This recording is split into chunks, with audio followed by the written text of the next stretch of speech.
The broadcast is now starting. All attendees are in listen-only mode. Good afternoon, ladies and gentlemen. Welcome to TechGig webinar series, our endeavor to empower techies. We believe that sharing of knowledge is the key to enhance our skills and grow us as professionals. With this principle in mind, we have initiated a series of webinars conducted by industry experts to give you all a crisp insight of various domains. The topic of today's session is Principles of Scaling Agility. And our guest speaker today is Priyank Pathak. He is the Enterprise Agile Coach and Trainer. Priyank is Enterprise Agile Transformation Coach, providing training, coaching, mentoring, and consultancy to companies for nurturing and developing skills required for Agile software development practices and methodologies based on the core Agile, lean values, and principles.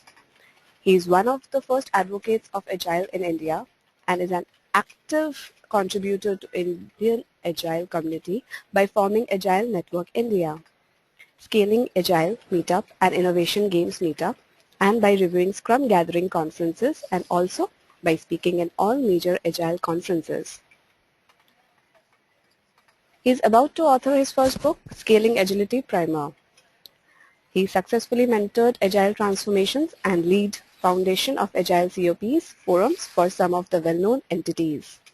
He contributes and leads to Kanban, Scrum, Lean, Scaling Agile and Innovation Games practices at his employers. So, without further delay, I introduce you all to our guest speaker. Over to you, Priyank. Thank you, Arandhya. Hello, everyone. Good evening. Aranda has given my overview to you already, so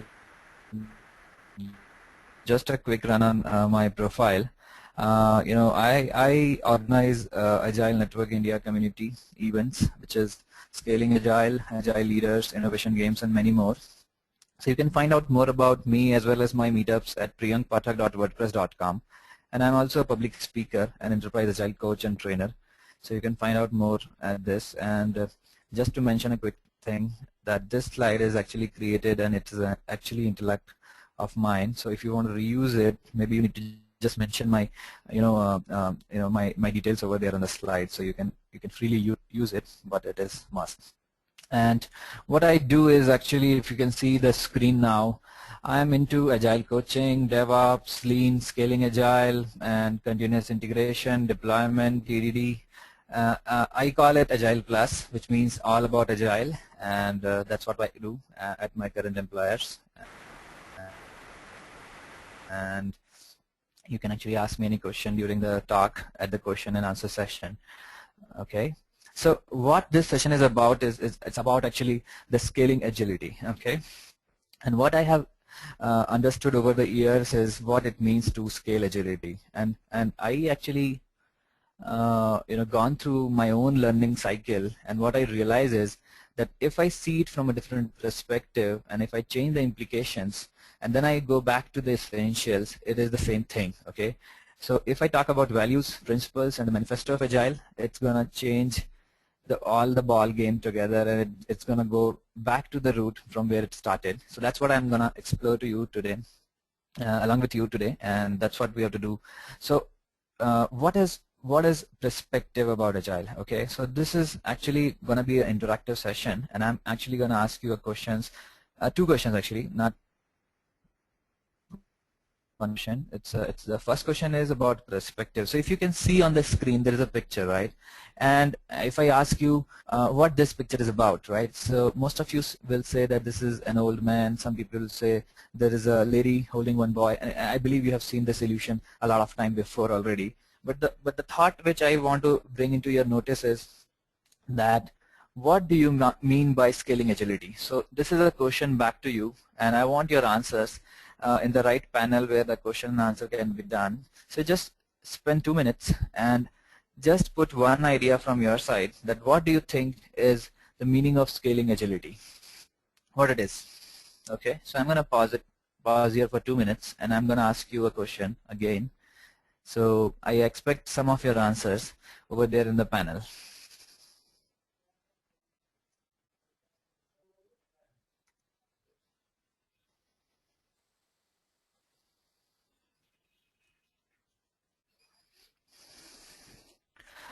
So the question is, what do you think is scaling agility?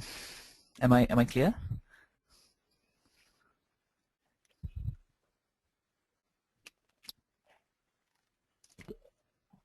You guys there?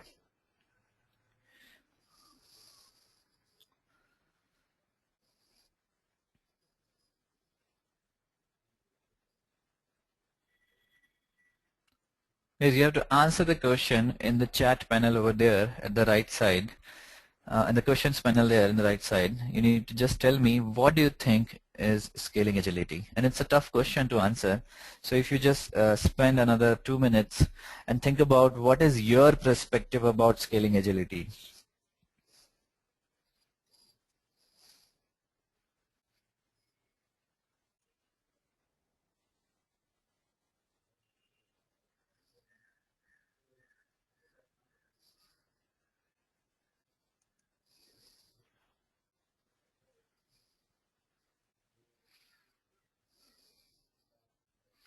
Okay. So, I just want to bring into notice that some of you feel, and I have been interacting with a lot of agile teams over the year. Some people think like, if agile equal to Scrum, so what does it mean to scale agility? Okay, some people say that okay, it's not actually equal to Scrum, and we don't know what is scaling agility. And some people say, large scale Scrum is scaling agility. Okay, so as you see on the screen, the picture says that okay, stretching the Scrum picture, which is nothing but the Scrum framework, from all the direction makes it scale. Okay, is that make sense? I feel no, because it's not gonna make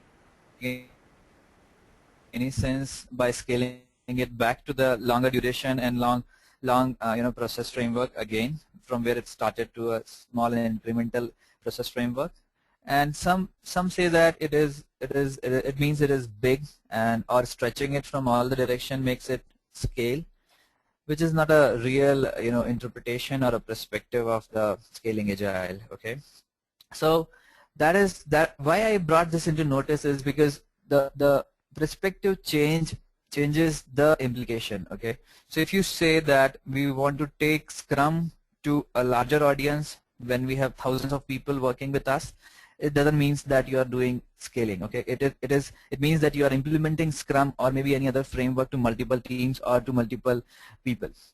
While some people say that okay, it means that we want to implement agile at at the enterprise level, and that means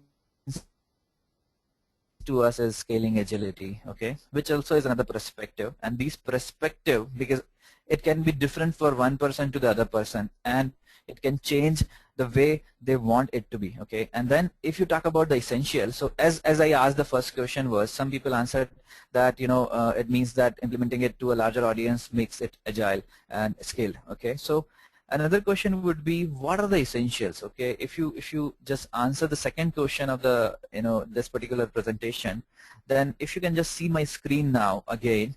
So the first question was very difficult to answer again, but by answering the second one, you will get to know a lot of answer for the first one. So again, I request you to spend 2 minutes. Okay, what is not scaling agility? Okay, so I just want some of you to answer at least over there on the panel, and let's spend 2 minutes from here and just wait for some answers. What people think is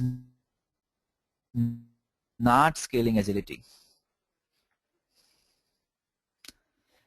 So I want you to type some answers. What people have written here is like, and I believe this was the answer for the first question, that scaling agility is taking the basic practices to a larger level of the teams. Okay, extending the boundaries of agile development, hyper collaboration. Some of the answers are more iterations. Okay, and now the question is back on all of you is, what is not scaling agility? Okay, maybe think about it for a minute, and then maybe you can type over there in the panel for questions and answers. Just I'm waiting for your answers.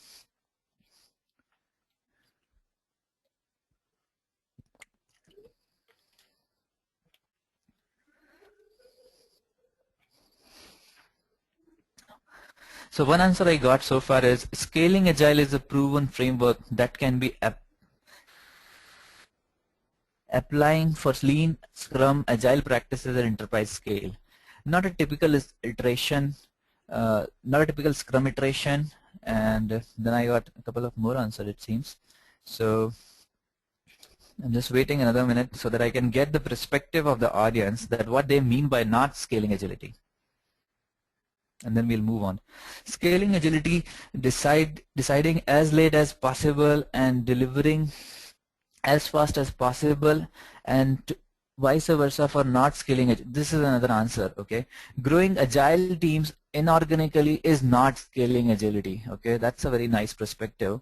Then another one is it is not a big agile project. Okay, that's another perspective. So moving on, actually when you will answer these two questions, you will get to know a lot about what it means by scaling agility. Okay, and I have gone through my own learning. I just learned one thing. Okay, it's all about changing the implication. The way you see agile today is what is it?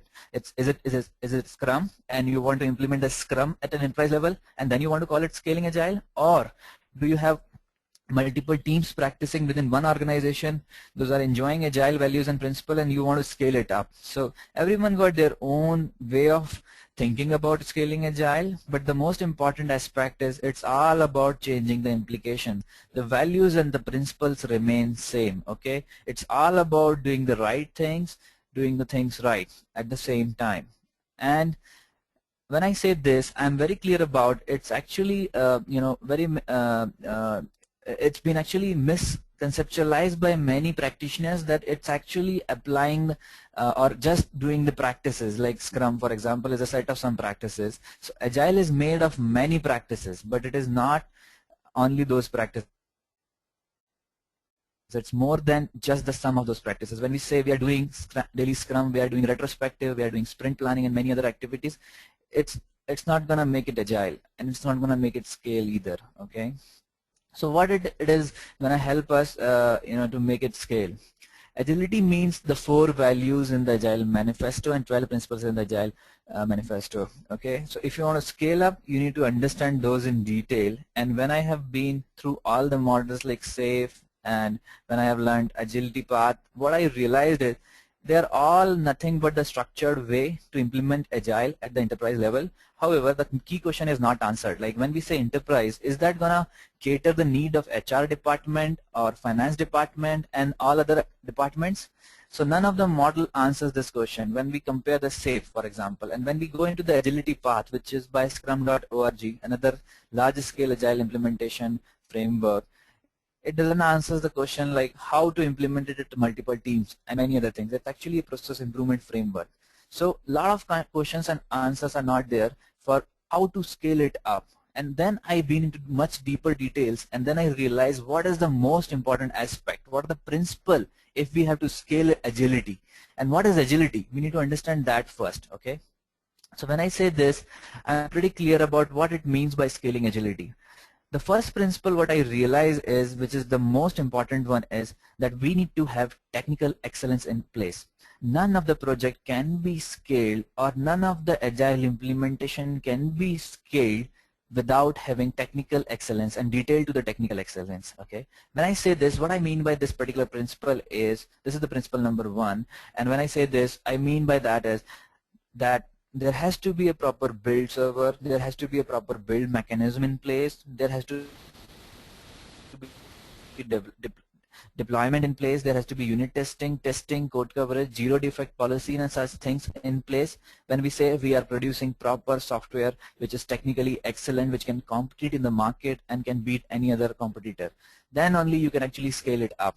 Until, just giving you an example here, if you have 2 teams working on the same code repository and they are struggling throughout, and no matters whether they are doing Scrum, Kanban or any other SAFe framework, whatever, but if they don't have a proper technical repository where they are checking in and checking out regularly, which is making them more and more agile every day so that they can collaborate properly. Okay, so that is what I mean by technical excellence. This is the key principle here. The second principle which I want to highlight is system thinking. When we see a system, and until we don't see the system, actually that's how it has to be thought of, that if you're just thinking about testing or development or a particular phase of the software development and you're trying to optimize it, it's not going to help you to scale it up. So giving you an example here, if you are having testing getting delayed every time by 5 hours or 6 hours or something like that, and then you see that, okay, what we can do, so let's improvise the testing, let's do automation, and then you started doing automation. What happened?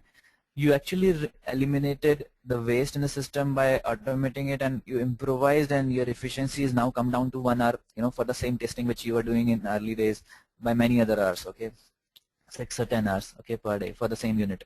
Now what you are doing, actually, you're just trying to improvise the testing. But if you just go back into deeper detail, and then you realize that, from the development side also, there are delays, there are wastage, and there are not handoffs, those are causing this whole problem, and you're not realizing that it is going to cost you more when you want to scale it up, okay. When you're gonna improvise a particular testing phase only, or maybe any other phase, then you're actually doing a little mistake. You need to think about the whole system. You need to optimize the whole, from where the concept is coming and from where the money is coming back to us. So concept to cash has to be very clear. You need to do a clear-cut value stream mapping, and then only you can scale up. And when you have more and more team boarding, whether your perspective is to take it to multiple teams or being a small team practicing agile, and you want to scale up the agility, which means you want to improvise the deliverable part of the agile. Let's say you want to improvise in the terms of a return on investment, or maybe you want quicker releases and all those stuff,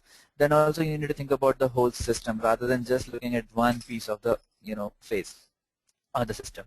So the next principle which I want to highlight here is synchronization, and this is I actually have picked, and I have seen, and I have gone through all the models of software agile at a scale level, like SAFe is one model, and then we have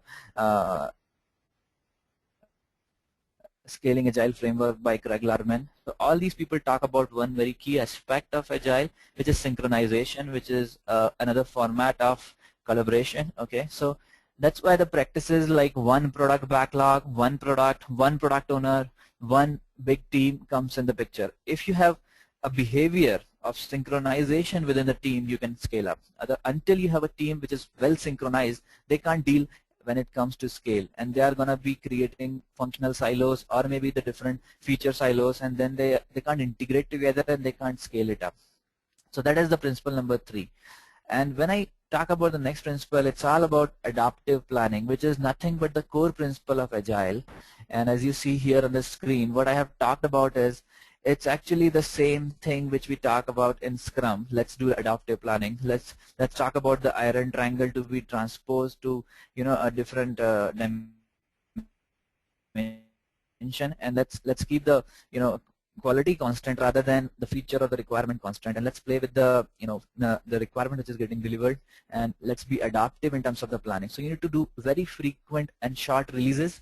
You need to do a lot of reviews. You need to do frequent reviews. You need to do frequent retrospectives. That's what is the those are the practices of when you say you want to scale up.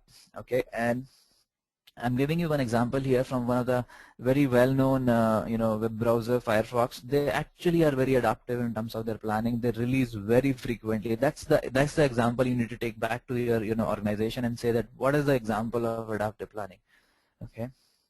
So what is the next principle? The next principle is frequent MMF, and this is nothing new, and it's actually is the core of lean and agile philosophies. When we say frequent MMF, what we mean by that is minimum marketable features has to be released frequently.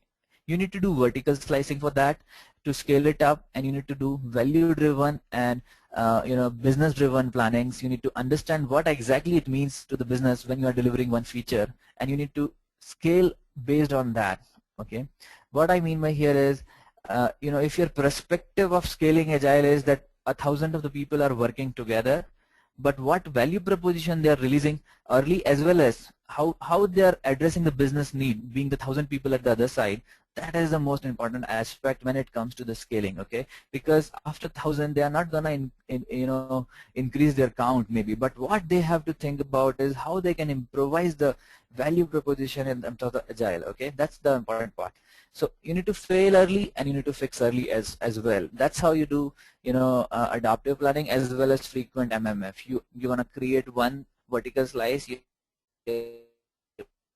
going to integrate it. Maybe it will fail because of the other team, and other teams will get to know that you have integrated this. That's why the thing is failing, and eventually you are going to roll back the code, and then you actually work together more collaboratively, and you actually scale it up. Okay, the other principle. Okay. The next principle which I want to talk about is, and this R is the part of my research as well as the book which I'm trying to publish, and I have written in detail on that, so you can get the detail on the LeanPub about the book. So the principle number next is the fifth principle. So learning across. Okay, and when I say that, I have myself seen large organizations when they are moving for agile transformation, especially the biggest challenge they face is the one team which is doing something, the other team is not at all aware about. So they need to re-research about what their learning is. One team is very good in terms of, for example, in CI, CD, and many other things, etc. And then the other team is actually learning from scratch again. So for that matter, you need to understand what is the important principle here is learning across. Until you make a learning organization which is having feature teams, which is having wiki, Confluence, and community of practice in place, you're not going to spread the word internally either externally, and you're not going to get the best resultants. Okay, so this is another principle. So going back to the going next to the next principle is, so the next principle is self-organizing. Okay, and this is nothing new. This is the same principle which I realized, and I actually have understood it from the Flow framework, which is by Don Renstein, and then I have understood this from SAFe framework as well. And if you have an experience with, say, Scrum teams, you will get to know that the same is there in the Scrum framework as well. What it talks about is the feature teams. Okay, so the team has to self-organize to scale it up. If you will put more and more people to manage them, and when you are scaling up, then it's not gonna give you the better resultant. Even if your perspective is that the multiple teams are practicing agile, or they're doing agile, or they're being agile, or whatever. Okay, this is another principle. The next principle is collaboration. As I said initially also, that in the previous slide as well, that the community of practice makes the learning organization possible, and it is one of the principles. Similarly, the collaboration within the team is also equally important. For the purpose, you need to do a lot of social skill development, networking, meetings, joint meetings, in fact. So if you have a large program where 10 teams are working, until they're planning together, you are not going to get to know each other, what is happening in the other team. When it comes to the integration, it's going to fail. Okay, and it's going to cost you more to re-look into the details, and then you're going to do a lot of handovers and etc., which makes it impossible to scale it up. Okay. Similarly, very key concept which is quite popular so far is called Scrum of Scrum, which makes more sense when it talks when there are multiple teams are working. Similarly, you can actually do a retrospective of retrospective as well, which has also been advised by many framework like SAFe, for that matter, Scaling Agile framework, Agility Path, and many other frameworks. So you can actually continue those thoughts, and that is also the key principle here. The principle here is actually collaboration, and these are the below one, which are in the orange, are the practices which you can do, which are based on those principles. So the next principle which I want to talk about is, and that is transparency.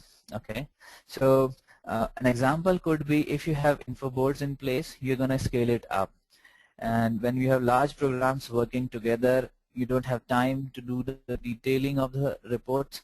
You don't have the time to understand what exactly is not essential and what is essential, both. So you need to update it very frequently, and you need to do automation as well to provide the proper reporting for that stuff. And when I say automation, I mean with test automation as well. Okay, so these are the practices that you can go through. Sorry. So the core, the last principle is actually, when you talk about scaling, is you need to understand the core of scaling, which is actually agile, which is based on the multiple resilience, multiple practices, and things. So you need to understand what is the core which can drive us to scale. The first thing I would advise is you need to understand the the lean philosophy. Okay, what it means, how to eliminate the waste from the system, how to be more business savvy, and all those stuffs makes it to scale. The next is actually flow. When we talk about flow, it's nothing but how the pulse is applied, and this is actually product development flow in full. You know how Scrum works, what is the core of agile scaling, and also you need to think about what is PDIA, which means nothing but the inspect and adapt cycles. Okay, plan, do, inspect, and adapt. You need to understand all these details, which makes it to scale. So the principle here, which I want to highlight, is the core is the principle, which is nothing. The practices based on the core are business savviness, flow, the cadence which you need to think about. It makes us very clear about what exactly is coming next to us. Okay, so as I said earlier as well, agile is made up of many practices, but it is more than just the sum of practices. And today agility means the 4 value in the Agile Manifesto and 12 principles. That's it. That's what is agile today, and that's what is the agility means today. And when you have to scale, you need to practice this. You need to come back to the core values and the core principles again and again, understand all those again, and think about what it means to scale all these. Giving you an example here, how you are responding to the change. As you see here on the board, if you are already aware, it is good. But if you're not, I just will brief you what is in the screen at the moment, which is not populated in the audience. I'm just waiting it to populate. Okay, so I'm just waiting it to populate. Give me a second. So as I said, agility means the 4 values and the 12 principles. And what are the principles and the value? AgileManifesto.org mentions what are the 4 principles. The first principle is individual and interaction over processes and tools. The second principle is working soft. Third one is customer collaboration over contract negotiation. The fourth one is responding to the change over following the plan. And the manifesto states this way, that there is value in the left, the items are in the right, but we value the items are in the left more. Okay, so sorry.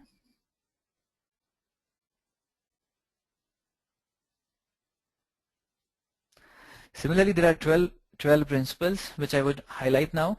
The first one is our highest priority is to satisfy the customer through early and continuous delivery of the valuable software. And as I said, so when you want to scale, it's not about the framework which you are adopting, it's all about the principles, how you will scale those, how you can the early and the continuous delivery of the valuable software. It's not about how you will take the Scrum to multiple teams, okay, and how you're going to do that. It's not about that. It's all about how quickly you can respond to the change. It's all about how you do releases continuously and how you respond back to those releases which are buffet. Okay, so then second principle, as I said, is welcome changing requirement even late in the development. I just explained that if you just adopt the changes little late in the system, that is also is another principle. The principle number 2, agile processes harness change for the customer's competitive advantages. We are here for the customer. That's the attitude which we need to adopt, and it's actually a paradigm shift in when we talk about agile. And if you have gone through the history of the last decade of software engineering, the most emergent companies, those have done the best business in the market, actually understood their customer in detail, and that's how they scale. That's how they scale. It's not about scaling agile. Why we're doing agile is also there is a motivation behind agile. We actually want to retain the best business results. We have the business goals. Agile is just the medium of that. Okay. So the third one is delivering working software frequently, from a couple of weeks to a couple of months, with a preference to shorter time scale. And this principle, again, if you want to scale up, as I said, so you need to understand how you can deliver more frequently. Most of the people plan their releases when they say we are practicing Scrum for a couple of weeks. Sometimes they plan for 1 month release and then they split it into multiple sprint. But when they scale it up, when they say that we have multiple teams working, they eventually land back to the same thought that, okay, we have 10 teams working, let's park all our code and let's integrate for 2 months and then we are going to release it. Okay, that's not the right principle. That's not the right practice which you should adopt. You need to understand the way you have to adapt it. Okay, that's how the implication is of this particular practice is. You need to apply this particular principle very diligently. I mean, not only this, but all the principles very diligently when you want to scale it up. So you need to plan in a way that all the releases are happening as frequently as possible, rather than just first creating the scrum team, then again integrating, and that's what you're doing, actually a mini waterfall over there. Okay. The fourth principle is business people and developers must work together daily throughout the projects. And when we see large scale implementation, the very key constraint which comes in our face is when we start our agile transformation journey for big teams, that our product owner or the business is not sitting here in India, or maybe not sitting with us where we are developing. So most of the people come up with this constraint when the discussion starts, and then they say that, okay, because we are big, we can't hold them here with us. And that's actually against the principle of the agile.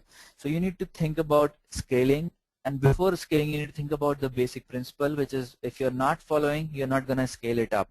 If you don't have the business driver next to you, you don't take quick calls, you don't have the proper feedback mechanism in the place, it's not going to help you scale. It's not going to give you the best results. So think about all these principles very diligently when you want to scale it up. It's not about how you structure your Scrum. If you have a proxy product owner in place, if you have if you have a business analyst who is playing that role for you, and etc. It's all about how you are getting the feedback from the primary source of the business. So the next principle is building projects around motivated individuals, give them the environment and support they need, and trust them to get the job done.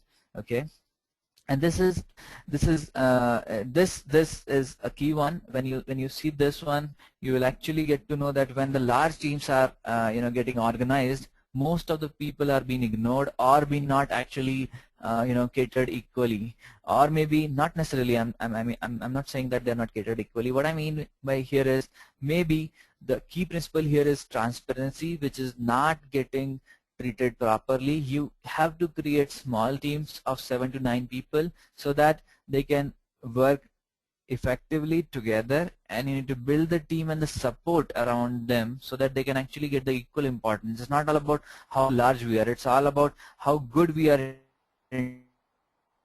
integrating together. Okay, so the most effective and efficient method of conveying information to and within a development team is face-to-face conversation. And of course, some people, when I asked this question in a previous conference, they asked me that it means that if we have 1,000 people, that is what we mean by scaling agility. Okay, and I couldn't imagine that if you have 1,000 people sitting, maybe in an organization, maybe in a building, or maybe in different buildings, but can they do really face-to-face conversation? Not at all possible. So you need to think about how you're constructing or how you're organizing your teams in a way that they can do as much as face-to-face conversation as much as is possible.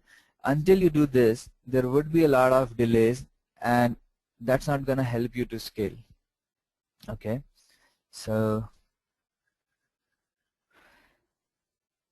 the next principle is working software is a primary measure of the progress, irrespective of your size, irrespective of the way you think about implementing agile, irrespective of the consequences and how you apply agile to your organization, be it a small team, be it a non-IT team, but it's all about how the working software is getting delivered. Working article is coming out from the factory is the only primary measure of the progress. Okay, until that is not done, you are not able to scale.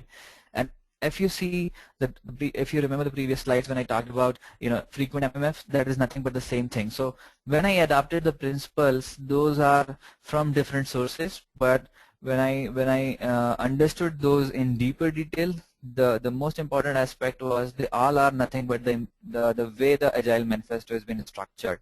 So going quickly to the next slides because we have less time now. So Agile processes promote sustainable development. The responses developer and the user should instant pace indefinitely. Again, the same example which I have given, I was working previously with one organization, and they had a core team and which was more engaged to release and similar continuous integration activities, which used to take the code from all the sources, and there were thousands of the people those were working together in different offices. They used to work under one umbrella, which was one project actually, or one account, and they used to ship their code to that particular team, which used to integrate. Okay, and because of all that, there was a very big delay involved in the system, and though they were very large, but they were not able to scale it up. The reason was they were not delivering frequently the integration thing. They were not doing integration frequently. That is the key here. Okay, so if you promote the sustainable development, which is until you are working together and you're constantly maintaining a phase, you're not going to an ideal state. Like what I mean by the example is they used to ship it to the particular team which was in the core team, which was the release team. They used to sit idle for a couple of days, and then they used to the guys those are releasing it, they used to get back to them, and then their pace was getting disturbed. So they need to constantly produce something. They have to their end goals every sprint. That's what is the principle here. Okay, so the next principle is continuous attention to technical excellence, which I have already explained in the principle number 1, and good and also about the good design enhances the agility. Until you are technically excellent, you are not gonna scale it up. And the next principle is simplicity. The art of maximizing the amount of work is not done is essential. This particular principle is connecting back to my particular adaptation of when we say we are synchronized. Okay, and if we are synchronized, we will get to know how much is done, how much is not done. Otherwise, it would be just a ball game between multiple people that okay, they have done or they have not done or something like that, and okay, so integration is failing.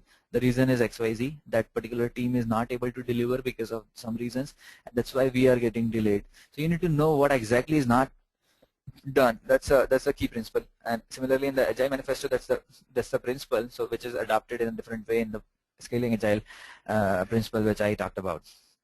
And self-organizing we have talked about, which is the second last principle on the screen. The last principle I just want to again, and I'm pretty sure that most of you have already seen all these manifesto principles many a times, but why I am talking about these principles again is because, you know, let's go to the next slide quickly. After that question would be answered. But the last principle here is is all about reflecting about how you are doing it and tuning and adjusting your behavior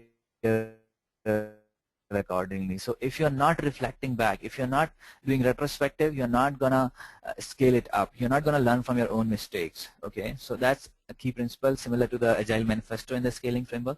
And as I say, so this is my last slide here, and then I will be open for Q&A for 15 minutes. So the principles, as I say, practices alone don't make scaling agility successful. It's the principles which bring the real value to make it successful at scale. So what I mean by here is, if you are doing Scrum or even if you are doing SAFe and you're not understanding what is the driver behind all these frameworks or all these practices which they suggest, like you should do daily Scrum, you should do daily inspect and adapt, you should do DBT cycles, dev builds, test cycles. You're not understanding what are the principles behind it. The principles actually are the driver here. They make the journey successful. They make the scaling successful. If you are adapting it for multiple teams, you are taking it from one team to the other team, and that's what is your definition of scaling Agile. Even if your definition is implementing Agile into different organizations like HR, finance, and all other organizations, even if your definition is doing Agile in a manufacturing team, and that's what you say is scaling Agile, everyone got their own definition. But the most important aspect is the principles and the values of Agile Manifesto, which makes it scale. So that's the end of my presentation. You can contact me on priyankpathak.wordpress.com, and I'm here for question and answers. So you can actually type your questions over there. We'll pick, Thanks for the insightful presentation, Priyank. Let's quickly take up the questions now, like you have just mentioned. I request you to read out the questions and their answers so that all our users may listen to your insights. Yeah. Are you able to see the questions coming to you? Yeah, I'm seeing the first question is what is difference between DevOps and Agile or Scrum? So I just actually want to highlight that DevOps is a subset of Agile, okay, and that is widely accepted because it's actually is a power tool, okay. What it means is you develop as well as you do operation support at the same time. And when we say Agile or Scrum, it is nothing but the frameworks, as well as when we say Agile, it is nothing but the manifesto of Agile. There are 4 values into it, and Scrum is a subset which is Agile values and principles based framework, and which talks about some values and principles like there are values in Scrum as well which adopt all the Agile values, as well as they have 5 values of it, like focus is one, then there is a commitment is the second one, and similarly there are many other values, 3 other values in fact. So similarly there are ceremonies which Scrum suggests, and that's how the difference is. So when we say DevOps, it's a different Agile method altogether, okay. So the next question is, what is difference between Agile and Scrum? Is Agile is a framework and Scrum is a methodology?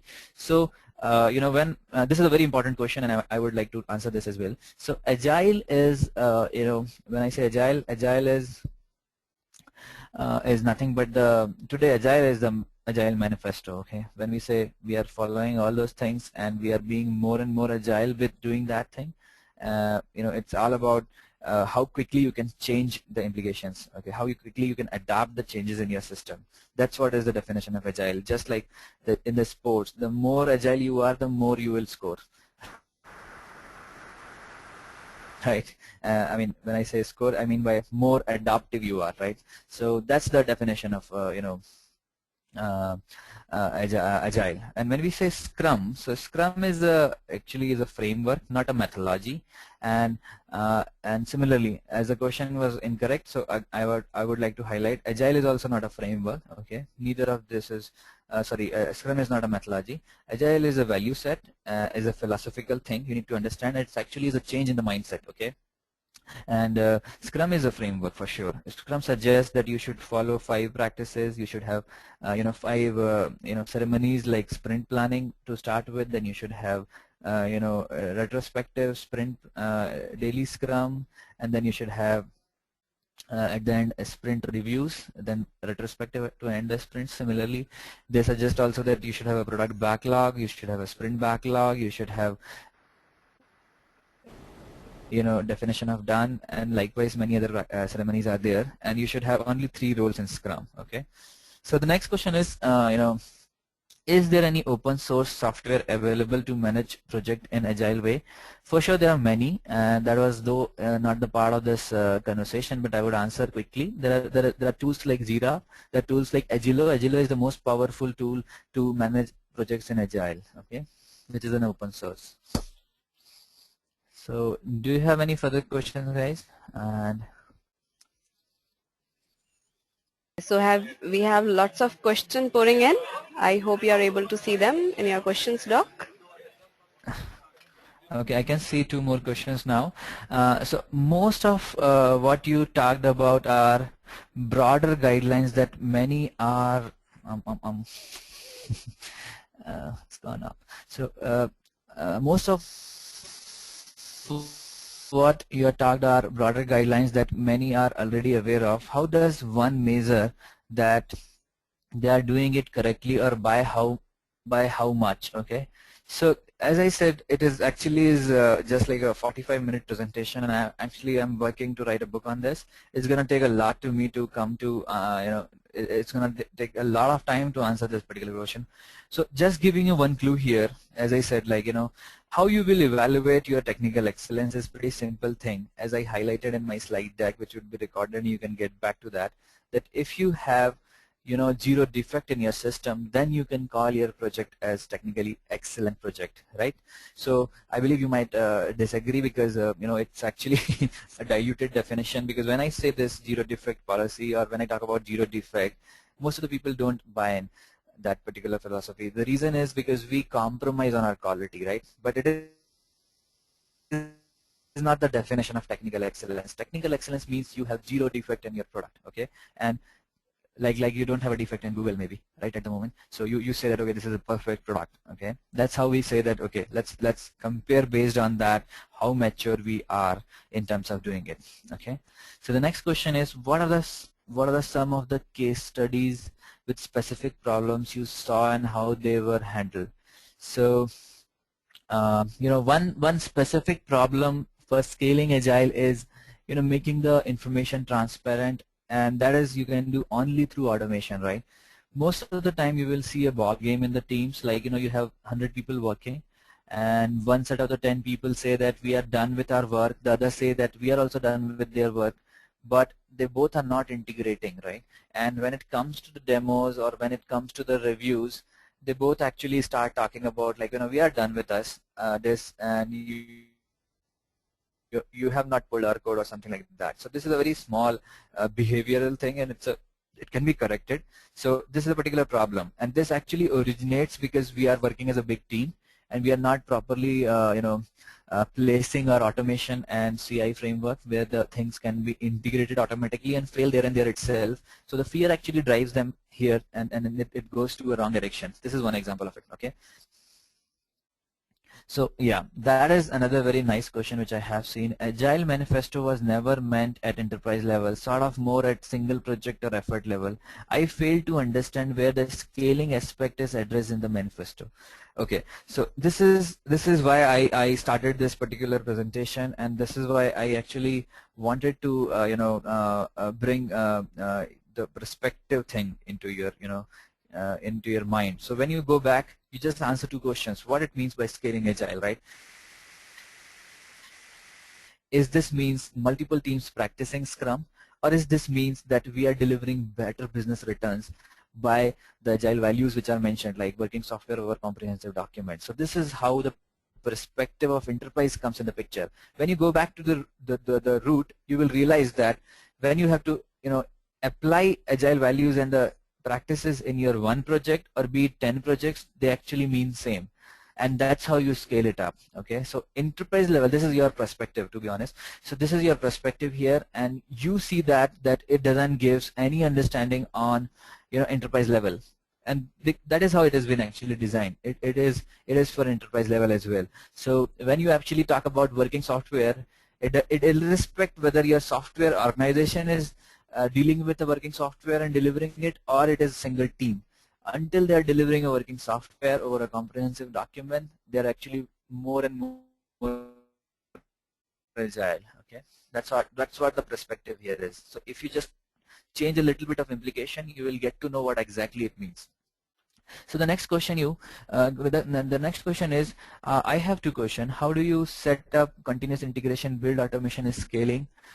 How do we attain continuous delivery and deployment in scaling agile? Okay, so when I say scaling agile, do you mean here, I have to be clear from my side first. What I mean by scaling agile is, I'm not actually advocating any framework here, to be honest, and I'm not advocating a particular framework like SAFe for that matter, for agility path, or scaling agile framework, or DAD, or any other method. What I'm talking here is more about, if you want to scale it up, if you want to scale your agility, you need to be ready with all these things which you are talking here. So when I say, when you say continuous integration and build automation, you need to actually place it in a way that it can cater multiple people. If your perspective of scaling is that 1,000 people are working together in one team, and if it is just 10 teams working, then also that is the same. So that is the principle there. Okay, if you just apply these principles, you can easily scale up. The next question here is, can you provide us some example where it suggests in a better way how principles are more important than practices when we talk about scaling agile? See, just one example here, as I said just now, is about technical excellence, right? So, there could be, just giving a different example, not of the technical excellence. I'm going back to my slides, and oh my God. So going back to my slide, and if you just quickly refer one of the principle here on the screen, which is shown now, is as your question was. So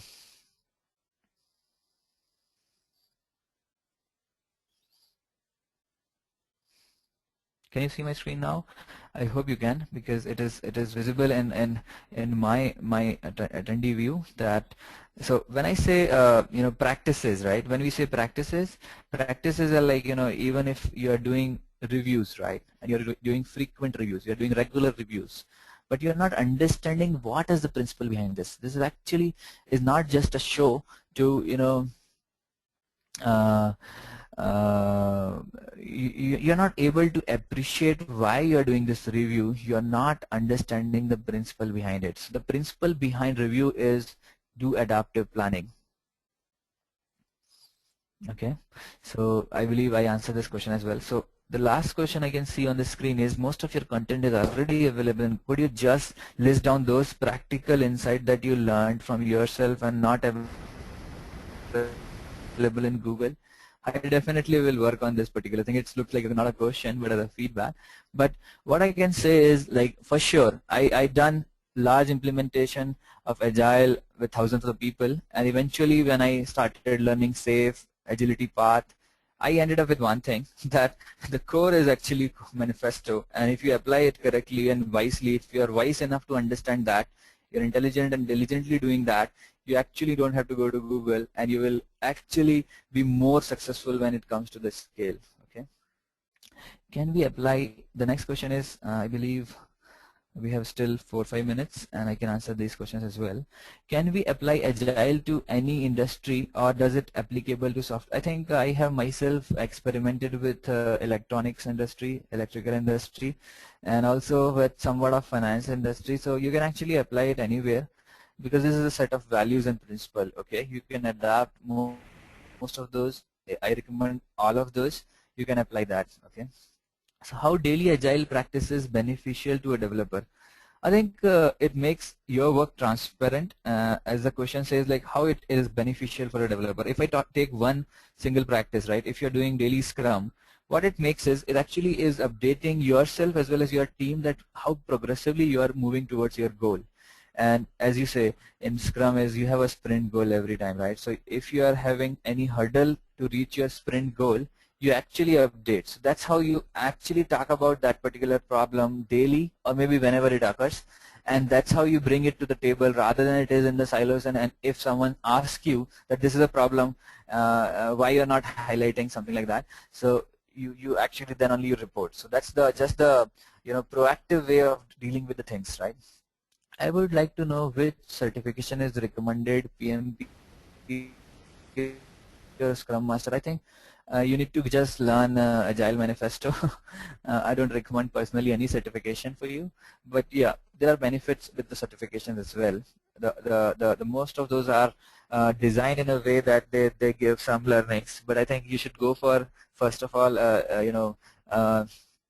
Agile Manifestos learning, and then maybe you can just download Scrum Primer or maybe Scrum Guide from the scrum.org. Okay.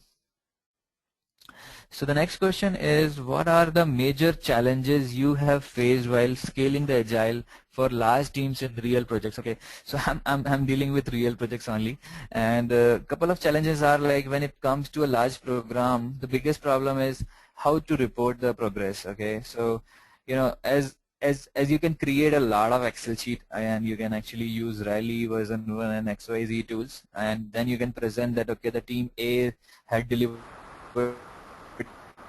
20 story, they have delivered, the team B had delivered 30 or something like that, but that's not going to make any sense until you have a presentable working software. Okay, so this is a typical challenge, that the most of the team, when they become large, they don't integrate and they don't have a deliverable product every sprint. So that is a typical challenge. When you deal with a big team, you need to actually advocate that you should deliver something every sprint, rather than just argumenting on the point that you are a big team and you can't integrate that quickly. You need to go in deeper into the infrastructure of how to deploy it frequently, how to integrate, how to test automatically, and all those stuffs. But it is not an argument that we are a big team that we can't deliver it in a month or something like that. So that is a typical challenge. One. Second is, as I said, so you until you integrate properly, you will not get to know what exactly is happening, and you will not get the real resultant, real progress of the project. So that's the typical challenge when you deal with a large or scale bigger projects, right? So I differ on a question which is related to the PM book and Agile Manifesto. That is a question. There is a question: how do you relate PM book with Agile Manifesto? So I differ on this question because this is not relevant with the topic. The next question is: how Agile helpful in delivering a quality product? Oh, that's a good question. And I just want to tell you, like, when we talk about Agile, we actually we talk about zero defect as a policy. I personally advocate that there is a subset of Agile which advocates that you should always deliver a quality product rather than just like a half-cooked product. So if you have a quality product to be presented during the review, that's what goes to the release rather than just a bug which is associated with any project. Okay.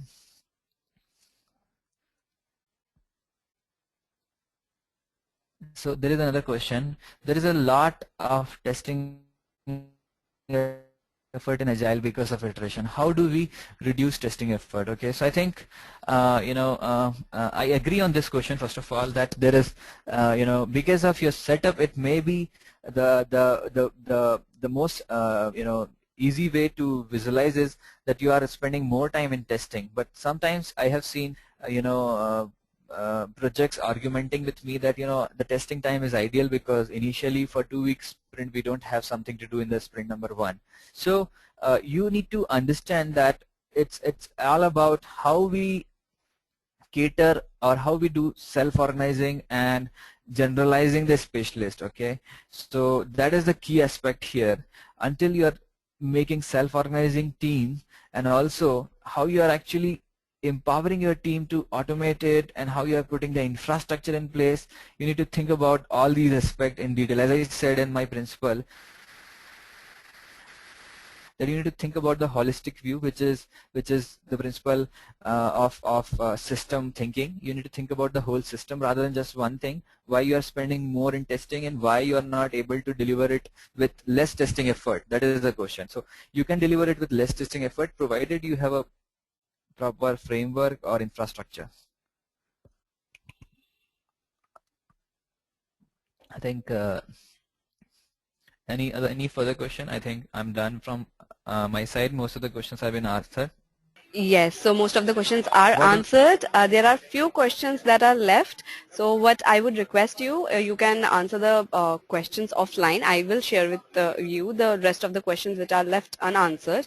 So you can take one more question right now which has come to you and sum up the session for today. Yeah, thank you. I think the last question is, what are the efforts where Agile should not be applied? Okay, so where Agile cannot be applied is where we have people those don't understand the Agile manifesto and the values behind Agile. It's not a silver bullet. It can be applied to everywhere provided you understand it into deep. As my session was more about a high level overview of most of the aspects which cover scaling aspect of it. You need to understand that what are the deeper concepts behind Agile, and then only you should apply it. Otherwise, you need not opt for Agile. You can live with any other model as well. Thank you very much, and over to you, Arandhya.